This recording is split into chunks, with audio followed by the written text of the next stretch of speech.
好快咧，半個鐘頭咧就嚟到鎮江站啦。咁呢趟車咧個終點站咧就下一個站就係南京啦，即係江蘇省嘅省會。咁啊，鎮江咧都係一座歷史非常之悠久嘅，有3000年嘅。喺民國時期嗰陣時咧，曾經係江蘇省嘅省會。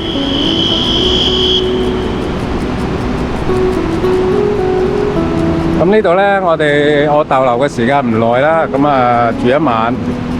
咁啊，聽日咧下午嘅高鐵咧又落去杭州。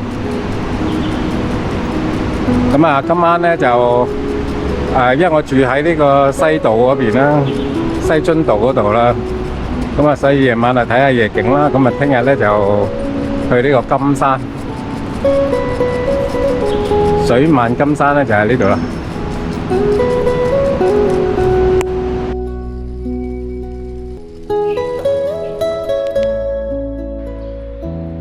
好啦，今晚咧我就嚟到呢個大運河嘅文化公園。咁啊，呢個位咧就叫做咧西津道。咁啊，西津道咧就始建於咧喺三國時代嘅。咁啊，歷代嚟講咧，咁呢度都係南北水路交通一個樞紐嚟嘅。咁啊，因為都係呢一個長江嘅下游啦，同埋呢個京杭大運河嘅要衝嚟嘅。咁啊，嚟呢度咧就行下啦。咁啊，順便咧揾個餐廳咧食下晚餐。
呢座咧就係原嚟嘅英國領事館嘅舊址嚟嘅，咁啊而家咧就係變咗係博物館啦。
喜欢离欢迎您的光临，喜欢你音乐餐厅，自助餐、家常